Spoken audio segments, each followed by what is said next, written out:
Hello and welcome to Sunday Night Conversations presented by D1Baseball.com. I'm your host, Michael Patrick Rooney. Tonight's episode brought to us by our good friends at Netting Pros, the official netting partner of D1 Baseball and Sunday Night Conversations. Netting Pros are improving college baseball one facility at a time. The industry leaders in sports facility netting and equipment solutions. You can find their products at some of the top venues in Division I college baseball. Talking about our national champions, Tennessee, University of Texas, Arkansas, Texas A&M, Oregon State, Louisiana State, Mississippi State, and so many more. Whether it's batting practice equipment, facility netting, custom wall padding, or custom facility improvements, Netting Pros is the top choice for the industry for facility equipment solutions. Visit nettingpros.com today to learn more. As you can see, if you're watching, I am joined by three Titans, pun intended. Three gentlemen that spent a combined 25 years consecutively as the head coaches of Cal State Fullerton's baseball program. You've got George Horton there, you've got Rick Vanderhook, and you've got Dave Serrano. And the reason we're doing this before we kick it off, guys, is, you know, we're at a time and change in college baseball and college sports. And the thought I had for this fall for these conversations is, hey, there's a lot to be learned from the past as we head into this uncertain future. And, you know, I think Cal State Fullerton is one of the most important college baseball programs we have. And I do, just being very blunt, I do have a concern that the Cal State Fullertons of the world are getting left behind, or are we heading down a road where they get left behind? And, you know, as you guys lived, the Titans have gone, you know, you think about this, Cal State Fullerton went to Omaha 18 times so far, 18 times. Hookie, I tell this story a million times where I was telling someone that, you know, hey, like Cal State Fullerton, they're like Boise State in football. They're like Butler in basketball. And Hookie, as only you could do in a very direct manner, which means right between my eyeballs, you let me know, you asked me this question, Roons, how many national titles do Boise State and Butler have in football and basketball? The answer would be 0. And the Titans have 4 national championships. And so, you know, I tend to lean towards hyperbole, but I don't think I'm being aggressive when I say, if we're going to classify Fullerton as a mid-major, this is the best mid-major program in the history of college sports. I don't care what sport you go to. When you think about how many schools play baseball, you think about Fullerton coming out of the Big West. And, you know, for many years, we said the Big West was the 5th power conference, and Fullerton had a ton to do with that. So anyway, this, even though I was on the receiving end of many beatings from the Titans, I have so much love and respect for the program. It was a coming of age for me in college baseball, coming out to the West Coast and learning about the program. It's just so fascinating. So let's do this, guys. I want you guys to go around the horn. And George, I'll start with you. Tell us how many years you spent at Fullerton total, including if you were there as a player, and then what got you there in the first place. So George, you go first. Well, first of all, I'd be remiss, Roons, if I didn't speak for all three of us and congratulate you. The respect that we have for you and your journey and how good you are at your trade, including your ESPN during the playoff runs, we think is unparalleled. And your entire D1 staff has always treated all three of us with great respect, the program, and what a staff you have. Aaron, Kendall, KP, the whole group does such a tremendous job for all of us. And thanks for the respect. It's mutual, buddy. And so my journey was a little bit different. I started in junior college, Cerritos, which there was a real commonality to the early years of Cal State Fullerton's development, with Augie, Dave Snow, Don Snedden, and Mike Wilson being the coaches. I had fell into a pot of gold at Cerritos, played for Wally Kincaid, as all of us did, and had no idea what that would do for my career. Played 2 years there, and just like a lot of us, was recruited.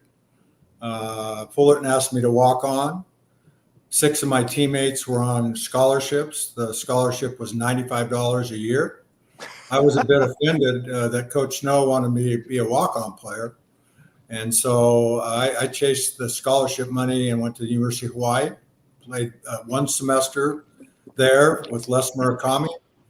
I figured that Hawaii life was probably not real productive for me in my younger years, and probably body surfing more and studying. I chose to bounce back. This was 1974, in January, or actually December of 74. Fullerton, I'm sorry, January of 74. Fullerton was still Division II. So I had to sit out a year. I got to coach third as a student assistant, tried to pick as many pitches as I could, and they went off to Tacoma in the playoffs and left me home. I thought the third base coach was important, but that's shows you what our budget was like back in those days, and certainly rather have a player than a coach that can't do anything but coach third. But anyway, the next year in 75, it kind of reminds me today about their challenges. It was the first year of Division I. SC had won 5 straight national championships. We went to Dado Field to play them, and the Mighty Titans in our very first year of Division I baseball in 1975 earned our way to the College World Series. And that kind of put the first block in place. So I spent 2 years playing there in 1975 and 76. Unfortunately, we lost in a regional to Bobo up at Washington State in the final game of that regional. And then started my coaching career right after that. 1 year at Cerritos, 3 years at LA Valley, back to Cerritos for 10 more years, 4 as an assistant, 6 as a head coach. And then Augie came back from Illinois and asked me to come join him. And that's when Rick joined both of us in 1991, was spring of 91 for our season back there. So I played 2 years at Cal State Fullerton and coached there for 17 years, 6 as an assistant, 11 as a head coach. Love it. And George, you have 2 national title rings, right? 2004 when you were the head coach and 95 as the assistant? Correct. I was associate head coach that year. Love it. Hookie, I think I know how many years you spent at Fullerton, but I'm going to ask you anyway. So tell us, Hookie, you also have 2 national title rings, if I'm not mistaken, but how many years and how'd you first get there, Hookie? Similar to George, I went to Cerritos too. And at Cerritos College, I was going to Long Beach State. And Coach Snow said, "No, dude, come over here and coach with us." And I went to Fullerton and became the first base coach because I could pick pitches. And that's what I did. And I don't know how long, Roons. 34 years. I think it was 34. 10 as head coach, 22 as an assistant, 2 as a player. I got 34. That's a lot. Amazing. And so was your senior year 84, the national title 84, team in 84? Yeah, I saw you in Omaha this year. We did our 30-year reunion back there. So great. And then we won in 95 and then in 04 with those 2 guys, with George and Dave and Chad, and at least he's alive. That's Chad right.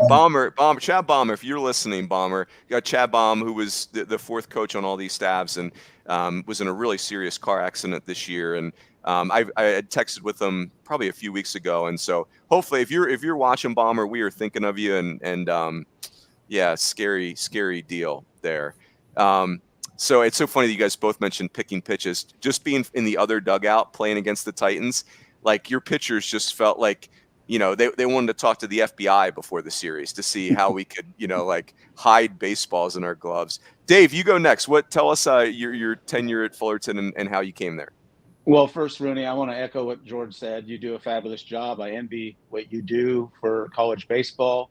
And I'm proud to say that I think all 3 of us would agree that if you could have worn the colors of Titan, the Titan colors very proudly, you would have fit in perfectly as a Titan, to be honest with you. I appreciate it. Little different journey for than Coach and Hookie. I played at Cerritos also, and then went to Cal State Fullerton in 1986. I played 1 year there, and then started coaching with George. And then I came back in 1997 as George's assistant coach with Hook when George got the job. And I was there through 2004. And when we won the national championship, that team helped propel me into getting my first head coaching job at UC Irvine. And then I returned back when George went to Oregon in 2007, and I left in 2011. So 1 year as a player and 12 years as a coach, 8 as an assistant, and 4 as a head coach. Love it. And Dave, and I will brag on you, Dave, like one of the only coaches I know of who have taken, I mean, this is a very small fraternity, coaches who as a head coach have taken 2 different programs to the College World Series. Obviously, you took the Titans to the College World Series in 2009. You took Irvine to the College World Series in 2007. So incredible, just all the accolades coming out of this program. All right, so let's do this, guys. So we alluded to the 4 national titles that Cal State Fullerton has won in college baseball. And I think one of the coolest things is, it's 4 different decades. It's not just like this run, right? Like, hey, 4 titles in 7 years. 79, 84, 95, 2004. That's incredible. And when I think of the 2 godfathers of the program, and people could argue with me on this, but the 2 names that have already come up that I want to bring up. Wally Kincaid's influence, to my knowledge, Wally Kincaid never played, coached, or went to Cal State Fullerton, but his influence on the program, you can't miss it. And then Augie Garrido is the obvious monster presence. This is a Mount Rushmore college baseball person. So George, I'll start with you. Like, as you think about your years at Cal State Fullerton and the program and kind of when we played against you guys, the one thing about Fullerton was your identity, like program identity, was so locked in. Like the conviction from you guys, from your players, from your fans even, on how you were going to play and why you were going to win. It was like you could smell it in the other dugout. So the question, George, is, and I'll go to you, Hookie and Dave, like, those are 2 big influences, Wally Kincaid and Augie. Like, what were the influences? Like, what was the part of the program that you felt like that was Wally, and what was the part of the program, okay, that's Augie's influence? Yeah, that Augie was a very smart man. Dave Snow played for him at San Luis Obispo. Dave Snow came from Cerritos. Don Snedden played for Augie at Fullerton when we were Division II. He was a Cerritos guy, a captain, a leadership guy, both those guys. And then George Horton and 6 other guys, right, that all had future coaching endeavors, very successful coaches, including the 2 guys that are on the show with me. And so it was like a culture that Augie was smart enough to dig into.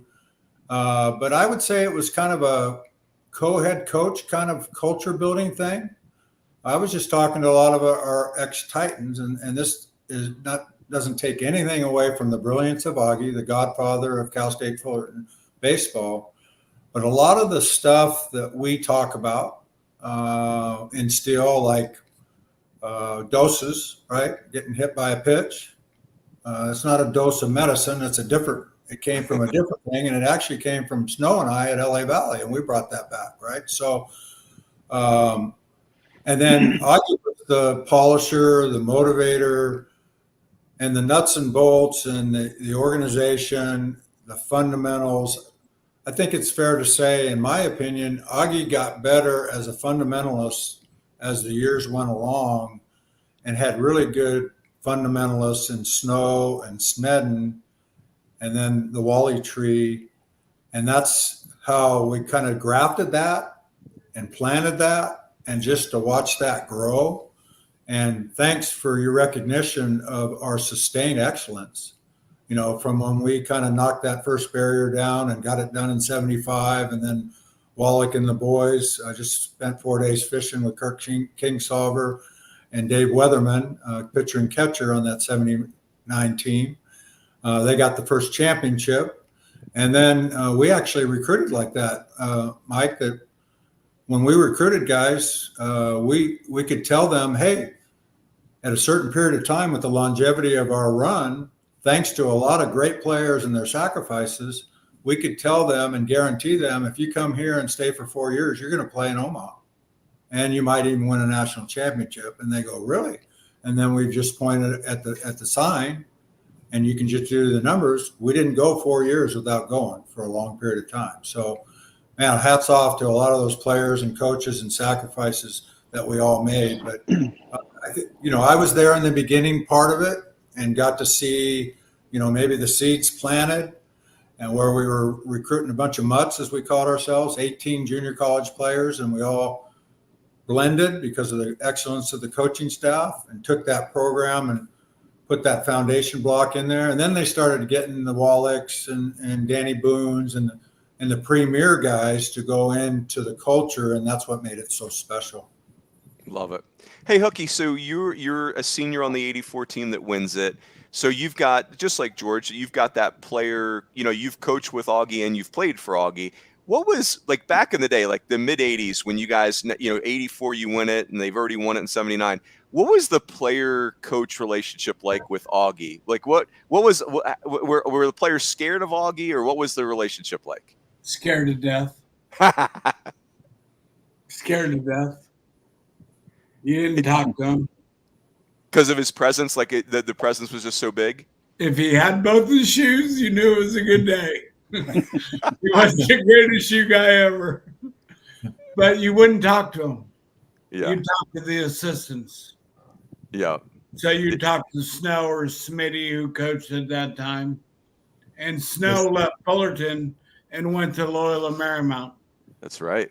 Who went to the College World Series. That was like mid-'80s, and then he went to Long Beach and took them to the College World Series a couple of times. Yes. Yep. But he started at Loyola Marymount. That's right. Did Snowman have a connection to Wally Kincaid, or so he was a Cerritos guy too, Snowman? Very much a disciple of Coach Kincaid. He was his mentor, patterned his coaching style after Coach Kincaid. I got to coach with Coach Snow in the summertime twice and 3 years at Valley. I think he did a tremendous job of being that fundamentalist, that driving. What a brilliant coach. Players would run through a brick wall for him. He liked to have fun, but it was such a great environment, right, of looseness, respect, and, his path of greatness, like Rick said, going to Loyola, a very difficult situation, getting that club to Omaha, and then what he did after Cisco at Long Beach State to elevate that program and the Dirtbags. We had great respect for them. Dave Snow's a superstar in my heart, and I would say, I had the privilege of playing for the great ones, right, coaching against Gillespie, and I learned a lot from Mike Gillespie, and coaching with Coach Kincaid, Coach Snow, Coach Garrido. And I also coached with some other guys that I chose not to be like, right? Because you could see that they weren't getting the same buy-in that those three guys did in different ways, right? But I would say my personality, hopefully, was a little bit more like Coach Snow's. We're more alike personality-wise. And hopefully my bedside manner, so to speak, my relationship with the players was a little closer to Coach Snow than either Wally or Augie, for sure. Makes sense. Dave, so we keep hearing Cerritos Junior College, and you are from that area, you played there, coached there. So, like, if I think, if you're a college baseball fan, clearly you've heard of Cal State Fullerton, but maybe you don't know much about Cerritos. Like, why is Cerritos, like, part of the birthplace of all this? Is it, like, the area is so good for baseball, or is it because of Coach Kincaid? Or, like, in your opinion, why is Cerritos Junior College, like, almost feels like everything traces back to that? Well, I think at one point, the area was as good as it could be out there in that area, or up in the Cerritos area, the Downey area, the Long Beach area where they used to get players, the San Gabriel Valley. Coach Kincaid obviously started it and got that program winning. And then the recruiting, just players wanted to come there for obvious reasons. They wanted their skills to become better. They were notorious for getting players to good programs, and they were prepared to go play at good programs. Wally Kincaid, which a lot of people don't know in baseball, went 40-0 one year and 20-0 to start the other season. He won 60 straight games, which doesn't happen in baseball. He won an ungodly amount of state championships and probably was runner-up in many of them that he didn't win. So at one point, Cerritos was a mecca for baseball, and it was a pipeline for Fullerton and many other programs that would come in and take the players. Arizona got many good players out of back in the day from Cerritos College, and it was a machine back then, to be honest with you. And I think it triggered into Fullerton, and Fullerton became a machine. Roons, knowing we were going to go on this, I thought going back to the days when George and Hookie were with Coach Garrido in '92. If you look at that run of '92 to about 2018 of Cal State Fullerton baseball, it's unbelievable. I mean, it's unbelievable the amount of regionals, super regionals, college World Series appearances, and national championships for, like you said, a mid-major. It's amazing what that program did over that stint of time. Yeah, 100%. And again, like, at the risk of being redundant, I got to live it from the other side of the field, and it's just like the three of you, I got to experience the teams in the 2000s where, you guys were on this incredible run. Like you guys went, the three of you, 6 times in 9 years. Like that's, like, I'm not talking about like 1965, like in the 2000s, like that's unheard of in this modern era of college baseball, but that's how consistent the program was. So let's do that. That's a perfect segue. Let's talk about, I wanted to talk about the 2003 team. And I get it. Like the 2004 team is the team that won the national title. The 2003 team, I got to see up close and personal. We played you guys in a super regional when I was at Arizona State. And I would argue it was the best team we had at Arizona State in my 6 years. We had 5 big leaguers on the field. They were all position players. That was problematic. But we had 5. I mean, like, you only have 9 position players in your lineup, and 5 of them were big leaguers. We have Pedroia at short. We have Ethier in center field. We have Travis Buck in right. Like, he was 6 straight opening day rosters. Jeff Larish at first base. Tuffy Ghost with catching. And your 2003 team, here's the problem for us seeing you guys in a super regional. You had 10 big leaguers on this roster, 10 of them. So here's where I want to start. I'm going to list off those 10 big leaguers. By the way, 2 of them redshirted. How about that's how good, to your point a second ago, Dave, that's how good you guys had it rolling. You had 2 future big leaguers that you redshirted on this team. So here are the guys: Chad Cordero, Shane Costa, Wes Littleton, Jason Windsor, Kurt Suzuki, Justin Turner. I swear I'm going to find a box score. Justin Turner hit 9th for part of that year. He hit 3rd for the Dodgers. Yeah, he hit 1st and 2nd at the end of the year. Ricky Romero, Blake Davis, Brett Pill, Danny Dorn. And Danny Dorn took him the longest, I think, to get to the big leagues, and that was super, super cool. But so, George, I'll start with you. And by the way, some of my favorite Titans, I didn't even get the list off there, like PJ Piliteri, Ronnie Prettyman, Sean Martin. I mean, there's so many great names and players on that team. But I want you to pick one player each. So, George, if I only let you talk about one of those players, who would you pick and why? Whoa. Well, it's the 03 team. I'm going to talk about Shane Costa. I'll let Dave talk about the pitching. Shane, unfortunately, wasn't around the next year when we were successful, but what a player he was, right? Not only as tough as it comes, but what a leader. He was the kind of kid that I'd go to him or we'd go to him, and maybe we weren't getting what we thought out of the players. And, hey, Shane, you need to fix this. And he was a one-word fixer, because he had that kind of respect from his teammates. And, he averaged 25 hit batters every single year. He wasn't going to get out of the way. He stood on the plate, extremely strong, and had a good run in Omaha that year, and made his way to the major leagues. And he's, I guess, one of the prototypical definitions of what a Titan player is all about, right? Doesn't say much. One of our favorite saying is, "What you do is so loud we can't hear what you say." Shane might have said 10 things in his career at Fullerton, but man, he did a lot of special things, and he was a model of consistency and toughness, and poster child for the way we like to play the game at Cal State Fullerton. Was he from Temecula or something like that? Where was he from? Visalia. Oh, got it. Was Boyer from? I felt like there was another really physical player on that team. Yeah. You described him perfectly, George. Like, Costa was very physical. I believe he was a really good draft pick at the end, right? Was he a 1st or 2nd round or something like that? Yeah. But you're right. Like, he was like, that's the perfect star player, right? Like, he's, 20 hit by pitch, 25 stolen bases, could, run a ball into the gap or out of the yard at any time, but also like played like he thought you guys were taking his uniform from him or something. Oh, it's crazy. Hookie, Who would you pick? You go next. Who would you pick?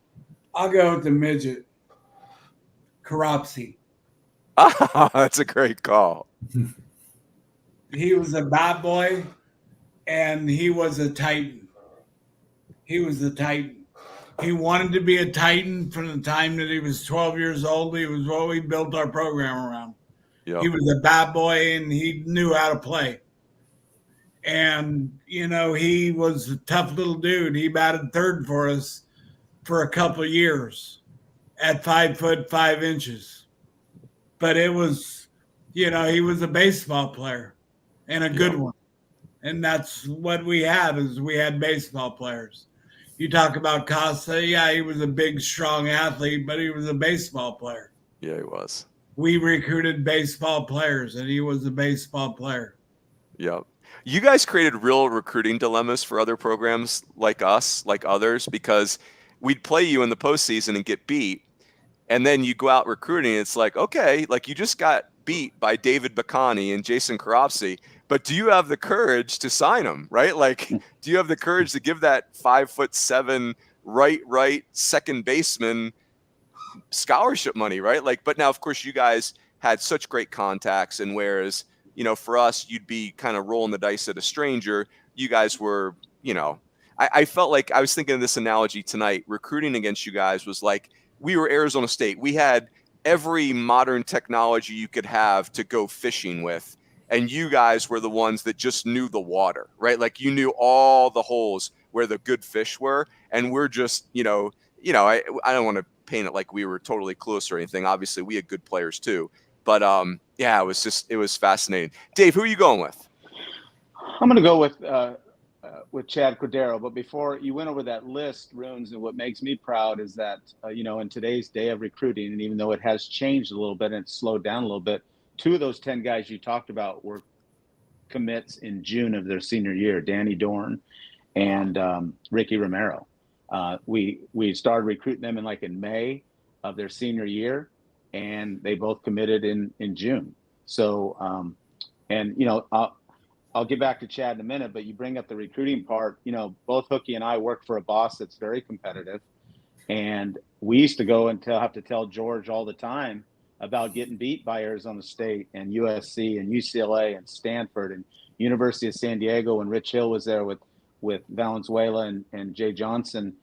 We weren't the first choice by a lot of people. We had the knack. We had a lot of contacts. We used that. And we were able to find the baseball players. So you hit it on the head. We found the baseball players, and I think it makes us all proud. Can I interject? Mm-hmm. I'm sorry to interrupt, Dave. You done? Go for it. Yeah. No, he's going to come back to Chad. Go ahead. You go first, George, and then come back to Cordero. Well, this isn't patting ourselves on the back. Rick said baseball players, Dave's feel, Rick's feel, hopefully my feel, our network, right? We would have taken Berjoya over Bacani. That's a good point. Right? Yeah, Ethier. I kind of did a little bit of homework because that was a long time ago, this stuff you're asking about, right? And I looked, and you guys were 27-1 to start the season that year, right? Yeah. Yeah, you had some. We were 52-12 when we showed up at your guys' place. We had a nice year. I would say, these guys on the show with me and hopefully me, we didn't need a projected pro guy. There were years we didn't have one area code guy that we recruited, and we were really happy with our recruits. And out of those 10 guys, a couple of them redshirted, right? Mm-hmm. And this is a tribute, I think, to them, the design of our program. But only 3 of those 10 were drafted out of high school. So that we think that they're doing, and our, let's say, projection and the fact that like Murph's yelling at you, hey, we need to get some of these guys. And the area scouts are getting yelled at by the supervisors. How can you not have that guy in, and now he's a second rounder? Right. And we felt like people were trailing Rick and Dave and I and finding out who we were talking to, right? We had that. It's the players' credit, but we had that kind of reputation that, God, Cal State Fullerton's recruiting him. He's going to end up being a really good player, play in Omaha, and get drafted. And that always didn't run its course that way, right? There's some guys that I was yelling at Rick and Dave about, why didn't we get this guy? Just like Murph did to you and Jay and all of his staffs. Us darn head coaches want all the good players, don't we? That's right. Dave, I'm so glad you're going to tell us about Cordero, because this is I remember, I think 2003 was his freshman year. No, 2001 was his freshman year. And then 2003, he was like in the big leagues that September. But I remember like he shows up at your guys' place in 2001. He's not on any recruiting list to my knowledge. And it's just like multiple arm slots, just like absolute gasoline. And, you know, like to your point, George, we're Jay and I are looking at Murph. Like, I don't know what to tell you. Like this dude was in a hole for all we know. Like, I don't know where he came from. So go ahead, Dave. Tell us about Chad. Well, Chad Cordero, known as the chief within our program, flat bill and all, came out of Don Lugo, which is about 30 minutes from our campus. I saw him in a summer league, 85, 87, projectable. The thing I liked the most about him was he pounded the strike zone. He pounded the strike zone with two angles and two arm slots. And then he started ticking up his senior year. He started climbing velocity-wise. We ended up getting him drafted by the Padres, a late draft by the Padres, which kind of surprised us and worried us a little bit. Long Beach State was also recruiting him. I remember when I went in the house, Long Beach had already talked to him, and then luckily we were able to get him. Very similar to Shane, to Costa. You know, Chad was a very unassuming guy. He didn't say a lot. He smiled a lot. You know, I will say this: we did protect Chad a little bit. Hookie had a big part of the program in many ways, but Hookie was in charge of the conditioning for our team, which I think built mental toughness within that organization. And Chad wasn't a good runner at all. And he couldn't keep up with the rest of the team. And Chad was so respected by his teammates and so liked by his teammates. Hookie used to do something different for him that he did for no other player. They used to go 45 minutes of conditioning, and they had to finish with 9 stadiums for 9 innings in the soccer stadium behind the third base dugout. Well, he only used to have Chad run the 8th and 9th because that's when he was going to close out the game. And those are the only 2. The rest of the teamers running 9 times up to that stadium to the top after 45 minutes of conditioning, and Cordero was only having to do 2. But that was the respect he had. And, the thing about Chief that was amazing is in inter-squad games, when we tried to get him some work in a game, if we went through a weekend and we didn't need a closer, he got roughed up a little bit. But when it was the game on the line, there was nobody better. And, those were the days when we didn't know spin rates. Windsor Right. and Cordero were in the days we didn't know spin rates, but those two young men had unbelievable spin rates because they pitched off their fastball. We had another guy named John Smith, a left-hander, same thing. Those guys threw that invisible fastball and threw a lot of them, and guys just couldn't catch up to them. And they weren't, they were anywhere from 88 to 92, not blazing in today's, but they had that invisible fastball. And Chad was a great story, and for him to get to the big league so quickly, and like I said, very unassuming guy, but just a big smile all the time, and just was very clutch for that team and for all the 3 teams he played on. Oh man, as you guys are saying these things, it's like I have so many memories kicking in, and it's like, you guys deserve to hear this compliment.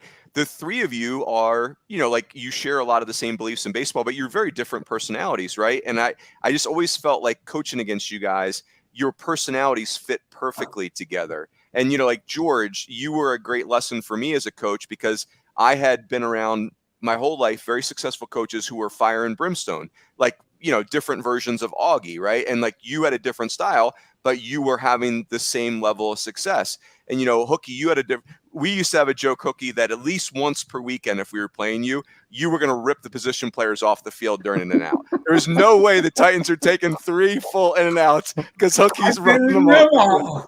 And I did the national championship game. Oh, that's amazing. What are you doing? I said they were horseshit. We're gone. Oh, no way. In Omaha, we took them off the field.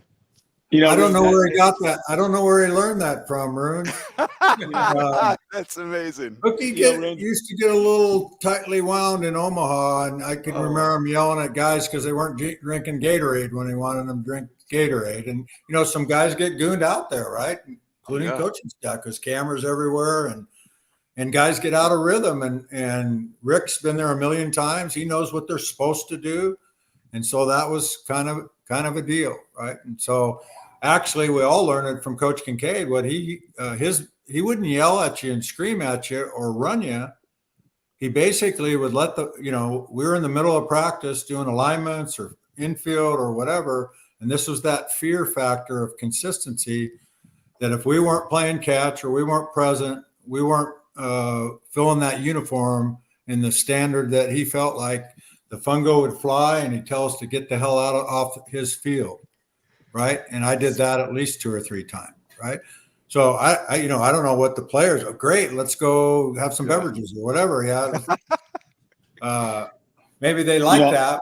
The mindset was, you're not going to disrespect this field or the uniform ever. Amen. You know, Roons, it's very observant of you to come up to think that, because I'm very proud of the relationship the 3 of us had together, and along with whether it was Chad Baum or Mike Kirby that was the other coach on our staff. But the 3 of us worked so well together. You know, I used to tell people all the time, Hookie and I were like salt and pepper. We were different. Okay. But we had different flavors, but we both had to be on the table at the same time to make the dinner taste good. And, you know, I'll say this in front of him. We worked for a very demanding head coach, and most successful head coaches are very demanding. And I'm here to admit now that Hookie and I had to kind of work together to kind of work through some things, because we knew that George was going to be very demanding on us. And you know, Roons, I'll admit that the preparation was off the chart. We prepared, the 3 of us. Coach Horton called a meeting to prepare for this show that you're putting us on tonight.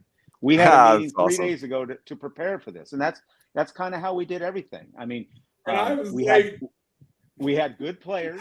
We had good players, and I feel that our coaching staffs brought the best out of our players. And it was a phenomenal coaching staff. We didn't always get along.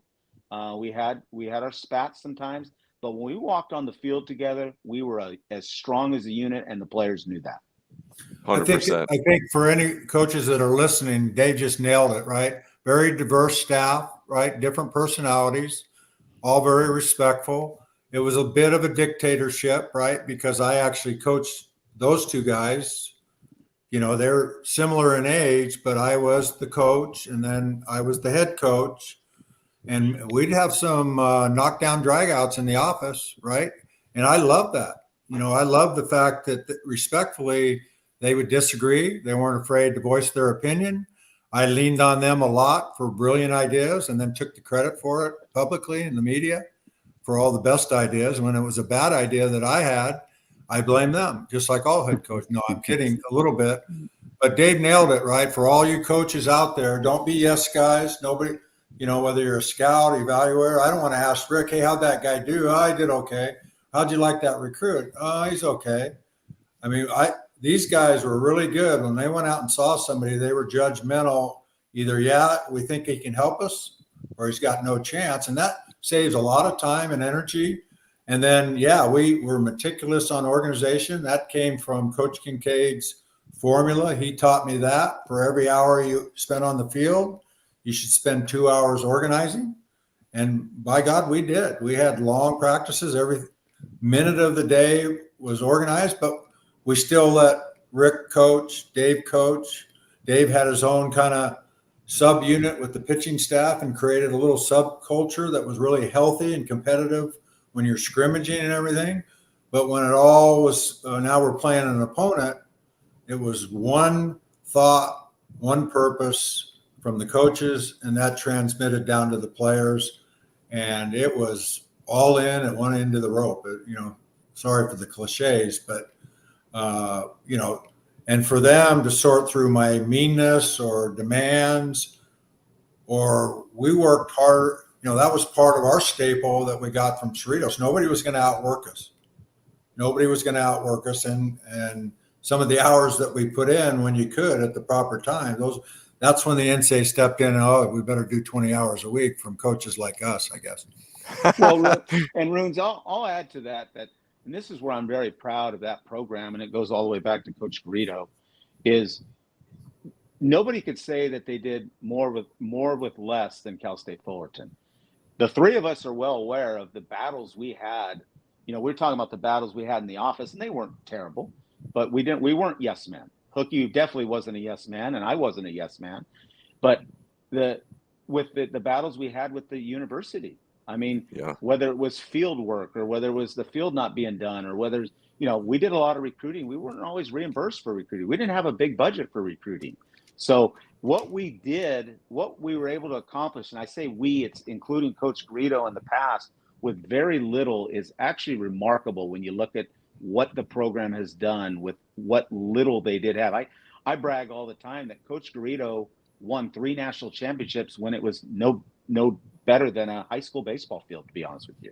Mm-hmm. I mean, the stadium came in and actually 95 and 04, so 2 of them he won without even a stadium. And so that program has done a lot more with less. And I say that because there's so many great coaches around the country. I just wonder how they would navigate through what all the coaches at Cal State Fullerton had to navigate through all those years with the success we had. Yeah. And I think that's kind of the nature of this conversation, Dave, is that, like, you start thinking about, like, if I'm being very candid, am I worried about the future of Cal State Fullerton and Big West baseball? I am, right? Like, I think we, like any rational person would say, like, there's just not that much room in Omaha right now because the SEC is become so dominant in the ACC, et cetera. But I think that's the point. What you just said is that assumes that it was easy for Coach Garrido and that it was easy for Coach Snow and easy for you guys. And it absolutely wasn't. Like, you guys were beating us every year in the postseason at Arizona State, and we had every advantage that you didn't have. Your recruits, I don't even know what you guys did with your recruits. We're taking our recruits to a 75,000 person football game, right? Like, you guys are a commuter school. We've got dorms and apartments and we've got these ridiculous facilities. You guys, your facilities are much smaller, but everything else about your program, I remember coaching against you guys, and you guys created a real dilemma for opposing coaches because how it goes. Like, when you're telling them the scouting report, you got to be careful that you don't get your team so consumed with who you're playing that they forget who they are. But you guys had so much that we had to prepare for. Like, hey, like, this team's going to throw 0-2 fastballs in, and your hitters are looking at you like, Coach, you meant to say 0-2 fastballs away. And I'm like, no, that's every other weekend. This team goes fastball in 0-2, and they're like, ooh, that doesn't sound fun. And then, hey, first and third offense, like, if that runner at first falls down, don't fall for that. Hey, the runner at second base, you got to stop him. It's like all these little things that you guys did, and your players had incredible instincts. Like, their feel for the game was outrageous, and your players also played with a confidence that was just so compelling. Like, there was a swagger to your teams that that never left me as a coach. When I left Arizona State, I always wanted teams to coach teams that had that swagger and those instincts. I always felt like if you had those two things, you can overcome a ton of other stuff. Hey, let's do this, and then we'll fast forward to something different. 3 players I want to mention on that 2003 team. Three of my favorites. I mentioned PJ Pilteri. He was an Amat kid. He played with Dennis Wyrick, who was one of our guys, and he was just awesome. Of course, we never would have recruited him, like a catcher who can't catch and right-handed hitter who can't run, and he was awesome. Led your guys' team in hitting that year. Red Turner was like this no-impact second baseman, and you couldn't take your eyes off him. Like, he was so, like, you guys talk about a winning player, a baseball player. Red Turner, he was 140 pounds back then. Maybe, I don't know. Like, that's what it felt like. He was such a player. Like, he was always, it was like a basketball player that, like, is on every loose ball. To me, that was Red Turner. Like, when something good happened for the Titans, he was always in the middle of it. Ronnie Prettyman. So we're playing you guys game 3 of that super regional, and winner goes to Omaha. And, you can imagine you can cut the tension with a knife. Like, it's 9 innings for the College World Series, and we hadn't been back since '98. So that, we were really tight in our dugout. And we have a kid on the mound, Bo Vaughn, most wonderful kid, great story. We're his 4th school in 4 years. He had 2 different junior colleges, then New Orleans, then he comes to us. 6'4" righty. He's throwing 94 back when 94 was like an actual special number on the gun. And he had good, it was a loose arm. He had good everything, but like, his confidence level was not great. And so Ronnie Prettyman's leading off this game, and Ronnie, the first 3 pitches of the game, could not have gone, first 4 pitches could not have gone better. Dots a fastball for strike 1, flips a breaking ball in there for strike 2. And we're like, all right, fastball command check, breaking ball command check. Bounces the next breaking ball. Okay, we can spike our breaking ball today too. Like check, check, check. Then he tries to go fastball in 1-2 to lead off game 3 of a super regional. And Ronnie Prettyman sticks his knee. This is a 94-mile-an-hour fastball. Prettyman sticks his knee into that fastball like it was his job. And I'm sure it hurt. You could have never you could have never seen that from Prettyman's reaction. He drops his bat. He goes to first. And next thing you know, we're in a spin.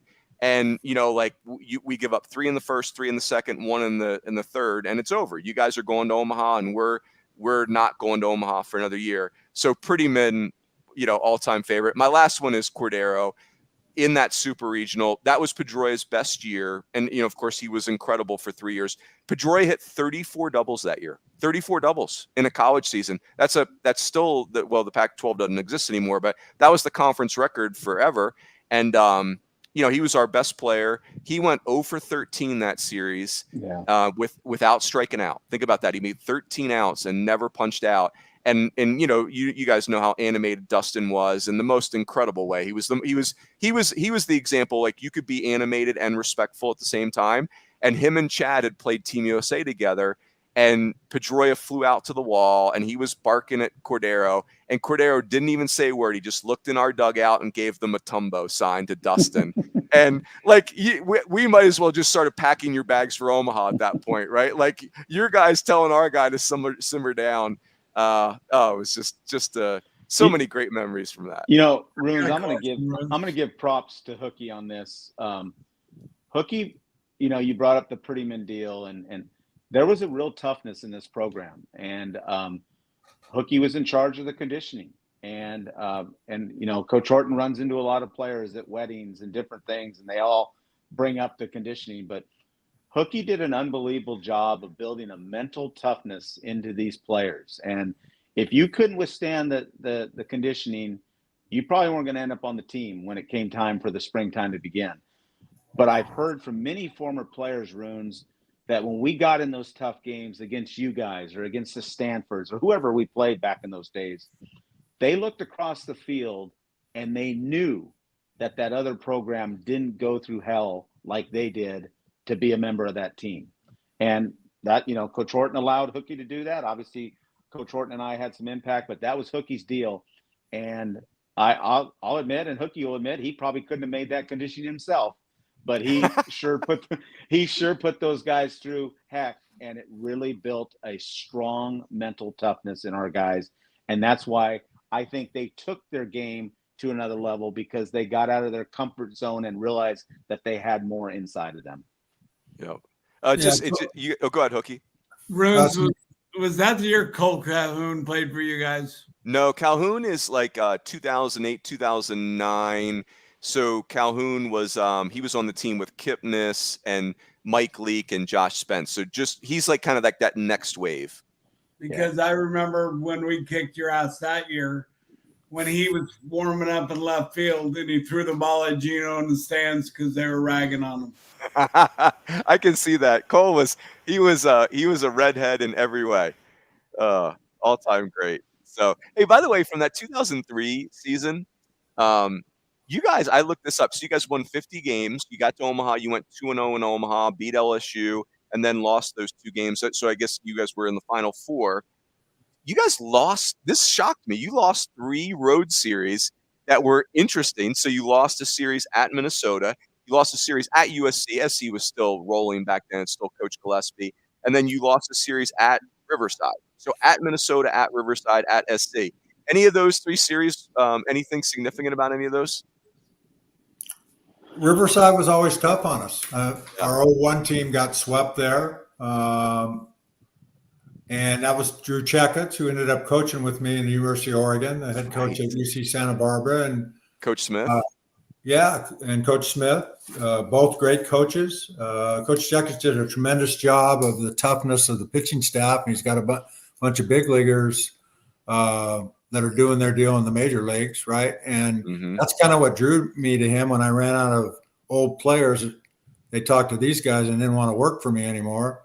And since he was at Oregon, from Oregon, I had great respect for Coach Checketts. And I can remember them hitting Justin Turner right in the middle of the back for intentionally for no apparent reason and different things like that. And they handed it to us. And those are the good reality checks along the great journey, right? When you start out great. We were 15-1 at one point in 2003. I'm cheating. I've got notes. I love it. And then just the normal West Coast baseball, right? If you're not playing well and you're not taking care of business, you're not brushing your teeth every single day, any Southern California team can hand it to you a little bit. And so that level of competition and respect that we had, not playing in the pack or the illustrious competitive, because the Big West had a top and bottom, heavy on the top, right? Long Beach State, maybe a couple other. And then the bottom schools typically were pretty easy to handle if you were an Omaha type team. But Riverside was a bottom team and they swept us. So it was a good reference point for us to keep brushing our teeth and working hard each and every day for things down the road. Another interjection, and Dave talked about the toughness. I don't know if we'll ever get to this point again because of the money that's being passed out, the way kids are recruited. Certainly a different generation. Coaches nowadays are complaining about the Gen Z and their mindset's different. Every generation's a little bit different. But the buy-in that we got and recruiting guys late, the tradition of the program, baseball players, not a lot of money was needed to be offered because it wasn't expensive to go to school there. And being in Orange County, kids were dying to put that Titan uniform on. And they would conform and do just about anything that you asked them to do and be totally unselfish as long as you communicated properly with them, because they weren't I got this agent. Chad Cordero did not have an agent. He was a first-round draft choice. He didn't even know anything about agents. He just wanted to fit in and be as good as he could be on our team, if that makes any sense. So very difficult to get to that buy-in, team first formula that Wally Kincaid wrote that formula out for all of us. And then we tweaked it and changed it in different generations, but it was always team first. And I'm lucky to be a part of this team. And I'm going to take this practice plan and conform to the team. And they were really tough practices. In fact, our scrimmages, the kids talk about this on that we always had a penalty, a stadium penalty. Right. And so we were good. Our pitching depth was good. Coach Serrano was really good at getting them out. And he would tell them, he'd Pedroia them, pop off a little bit. Right. It was on in our scrimmages. Right. They talk about this all the time. They felt like they didn't know how good you guys were because they believed our team was as good as anybody. And we had proved that over the years. In our scrimmages, we'd put traffic out there. We'd put demands on there. We'd have ninth inning things. We learned the subtleties of the game. We sharpened their tools, so to speak. And they competed their ever-loving rear ends off because of the penalty of running afterwards. So they felt like Omaha was just another day. And sometimes in their mind, it was easier because they weren't going to have to run if they lost. Those kind of things. And it wasn't always running. There was rewards. But we tried to make our practices a lot harder than any kind of competition out there nationwide. And I think we came pretty close to that over the years. So great. Hey, that's a perfect segue too. So let's wrap with this. So, I don't want to be all doom and gloom, everything in sports and life is cyclical and, things just kind of rotate through. That's just the way it works. And so I think with the new chaos we have in college sports, there is a road for the Big West to be one of the powerhouse conferences in college baseball again. And I don't want to paint it as like it's terrible now. Like, hey, these Santa Barbara teams have been great. And Fullerton's team a couple years ago that Jason Dietrich did, I think we all agree Dietz is great. He's a Titan through and through. He's got a staff full of Titans. I'm really encouraged. And Irvine has been phenomenal. There's a lot of TJ Bruce back at Long Beach. There's a lot of positive things that we can point to. The elephant in the room is that the SEC and the ACC have really sprinted ahead in college baseball. So the question becomes, like, if the four of us were in charge of college baseball, what are rules that we could put into play that, we could revive some of the parity in our sport? And I've said this out loud many times that, hey, like we can't be mad at the SEC because they love college baseball too much, right? Like, part of the issue here is the SEC loves college baseball. Like, at its core, that's an awesome thing. But we also can't give them so much rope that they can suffocate the rest of the sport, right? Like, there's a real needle to thread there. So I'm going to give you guys, I've heard Kendall say this, that, hey, the California schools in the quote unquote power leagues are now going to play cross country. Like, maybe that's a real opening for the Big West. Like, the best amateur players in the country are still in California. And if you're a California kid that wants to play your college baseball in California, no offense, but the Big Ten is not California. The ACC is not California. The Big West is a California league. So maybe that's an opportunity. Hey, the fact that we could have unlimited scholarships for Fullerton to go from 11.7 scholarships to 18 scholarships just in state is a much lighter lift than a private school where the scholarships are, I don't know, 80 grand a year. So I don't know, like, if it was easy, we'd already have the answers. I get that. But let me give you guys a couple things. And you tell me what you think is the idea that might help the most. So I wrote down 3 things.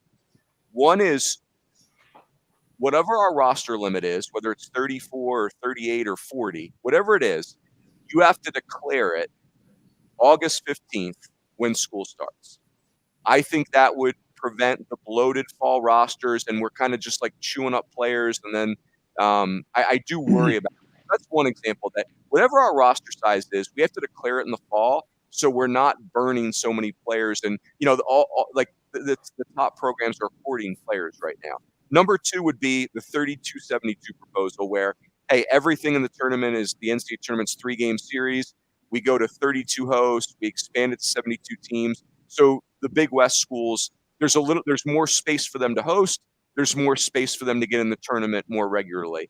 And then the other thing would be, hey, like, can the Fullertons and the Irvines and the Long Beaches of the world, the Santa Barbaras, can we get them more scholarships? Can they go from 11.7 to 15 or 16? Does that move the needle enough, knowing that not every school is going to increase scholarships in baseball? Some schools are going to say, you know what, we're going to go in a different direction. George, I'll start with you. Of those ideas, what's the one that you like? If you could only plant a flag on one, where would you start? Well, I think what the West Coast is going to have to look at. I listened to your podcast with Case last Sunday. He brought out him seeing this coming a long ways as far as fans showing up. Mm-hmm. Where the Beaver Nation travels tremendous. Coach Casey did a tremendous job up there. Their fan base actually reminds me a lot of the Titan fan base, because I've lived the other side of that. Oregon, going to Oregon State at Goss and playing, and then being the head coach at Fullerton, and then coming back to play him when Rick or Dave was there, right? And experiencing that fan base and tradition. It's tough to play at Goss. It was tough to play at Fullerton. And what a shame, Case kept talking about USC and that beautiful field, and visiting teams have more fans in the stands on a weekend pack series than USC fans, Mm-hmm. And so you're not going to get it at the turnstile. You're not going to get it through donors.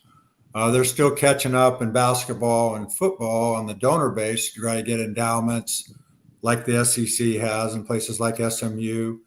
I think what's going to have to be looked at is the university presidents out here are going to have to look at tuition waivers and stuff to increase the scholarship numbers, to fight that battle that we can get athletes in the Big West Conference, regardless of what the roster size is, to be able to compete with that. Because, it's not easy for the moms and dads of the world to save enough money with rising university costs and send their kids to school for 3 years, hoping, they probably spend it all going to PG tournaments and showcases and hitting coaches along the way. And now all of a sudden they're there and ready to go to college, and they don't have any money left.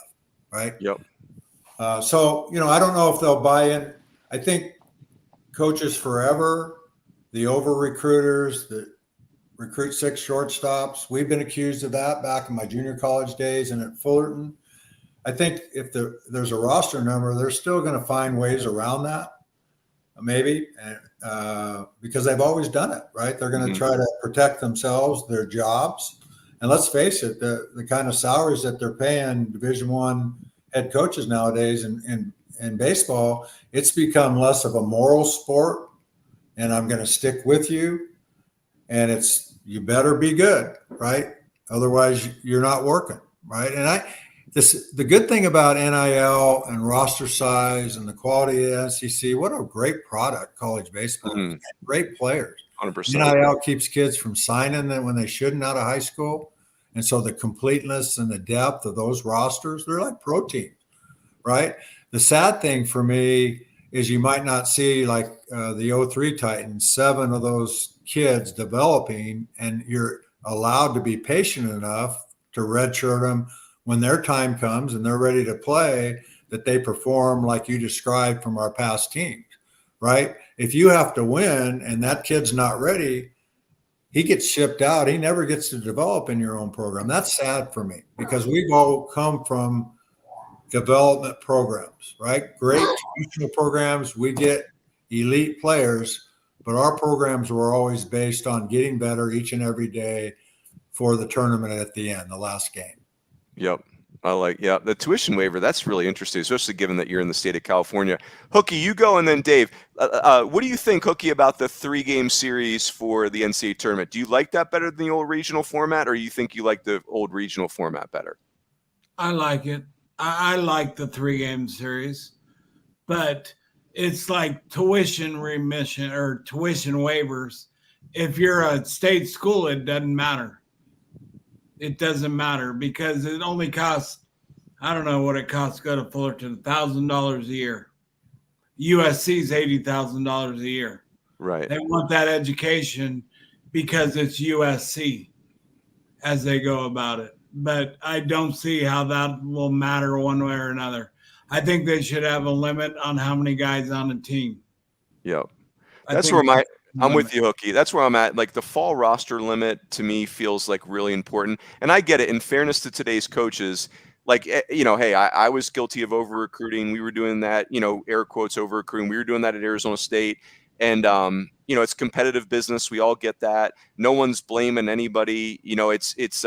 Hey, but I think what's different now compared to when we were doing it is the transfer portal where, it's one thing that I'm over recruiting and then sorting them out, but it's another thing where I'm keeping those kids off of, I don't know, Grand Canyon's campus. And then at the end of the spring, I'm taking their 3 best players. If I'm Arizona State, that's not really happening, but you could change that to any location that you want. That's where it gets really problematic, where you're just absolutely suffocating those schools. Wasn't it between 3 and 4 when Schroyer was going to come play for us in 04? What you mean? What years? Yeah.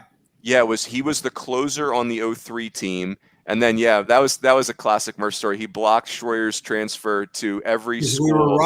Because we were rivals. That was a head scratcher. Well, we felt that, not to belabor the show, but maybe this is part 2. We felt that Schroyer's agents had predetermined that.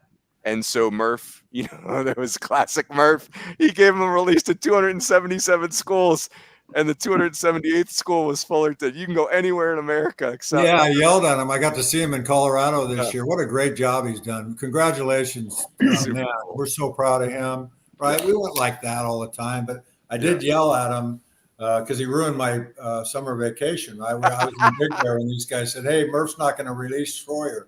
I said, "What?" We went the whole summer thinking we had him, and then, whoops. Yeah. Then he went to San Diego. Pretty good that year with him. Yeah. Yeah, that's right. You guys might have won the national championship. Oh, that's right. You did.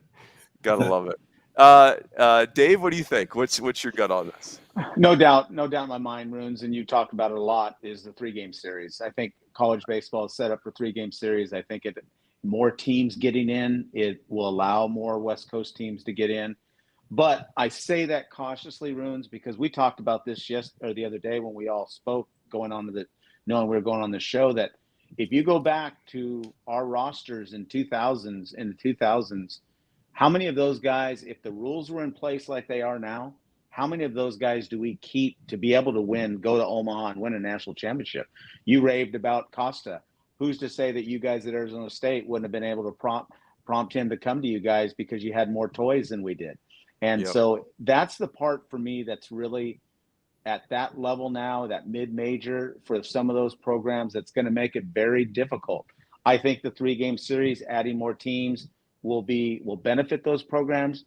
But the way guys are being poached now off of rosters, you said it perfectly. I mean, a guy can go to a mid-major and he does well. And like we had a lot of guys do well.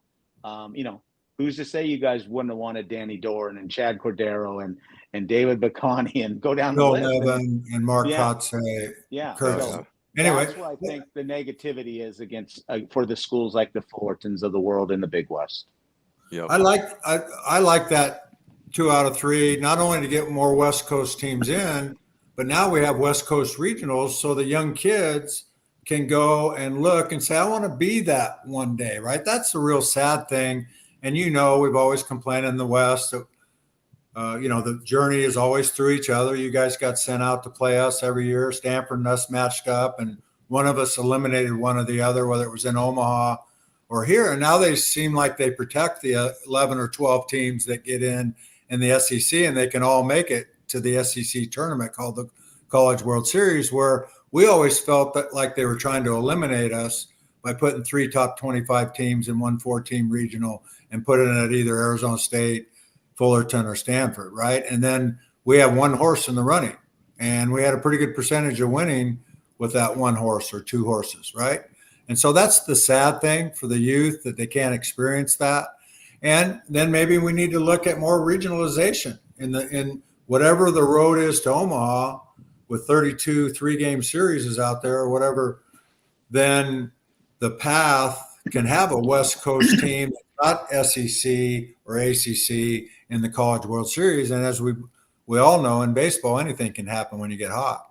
Yep. Amen. Yeah, and I agree. Hosting regionals, that's when schools start investing. It's so great. And we'll wrap there, guys. And I'll just say this. College baseball is better when the Titans are great, right? When Cal State Fullerton's great at college baseball, it's better for the sport. And so, before I forget, I want to say thank you again to Netting Pros. We all know that's college baseball's top facility equipment and netting supplier. They're the official netting partner of D1 Baseball and our Sunday night conversations. Couldn't do it without those guys. They have the best products. They really love college baseball. It's a win-win when you use them and work with them. So thank you to those guys. I want to say thank you to you guys because I want to be fair here. Like, it does sound corny and cliche, but I consider you guys more than friends. I consider you guys like family. And, I love our relationships. I love, now that we've left the field of competition, the relationships that we have. But that doesn't mean it didn't hurt back in the day when we lost Game 3 of that Super Regional. I'll never forget being in that hotel room after the game, just with my soul on the floor, right? It's like those were absolute wars and battles, not military wars, clearly. But, you put everything into those things. And, it's like you guys did the same as us, right? You work as hard as you can. You put the very best team on the field that you can. You prepare them as best you can. And then we lose to you in Game 3 of a Super Regional, and you're sitting there thinking, man, I don't even know if we can do better than that, and that wasn't good enough, right? Like, that's the game that the sport plays with you. But, man, those experiences, you wouldn't trade them for the world, and the relationships. And it's just so cool. When I see competitions now and it gets a little out of control, I always think about my relationship with you 3, and I think, man, coaches, like, I know I'm just some older guy now, but like these are going to be your best friends in 20 years, and don't mess that up today by being a jerk, right? Like, be mad at each other. Like, sure, did Hookie and I yell at each other across the field a couple times? Maybe 22 times, right? Like, it's all good. Did Murph and you guys yell at each other? Of course we did. But now, I bring him Dr. Pepper? That's right. Absolutely, you did. So anyway, I really appreciate you guys doing this. This was just as fun as I knew it would be. And again, thank you. This was super awesome. Thank you. Feelings mutual. We have great respect for you. Thank you. Yeah, you got it. Hey, for the listeners, stay tuned next week. The next couple weeks, some of the shows. I wanna plug one of the main ones we have coming up. We're going to speak to a couple people about Tennessee baseball and just the 4-year run they're on, and really the history of the program. Starting with Coach Delmonico and the Todd Heltons of the world. And right now Tennessee is on this absolute heater. We've got a really fun one planned for Air Force baseball. Obviously, Paul Skeen started his career at Air Force. Griffin Jacks. Air Force has 2 pitchers in the big leagues. How is that even possible? So we're gonna go all over the place. We're planning a show on Rice now that the late weight Graham and what Coach Graham did there is just really incredible when you think about it. So that's it. Everybody have a great week. Really, this was super fun, just like I knew it would be. And that's it. We'll catch you next time on the D1 Baseball Podcast. Thanks, Rudy. See you, Roons.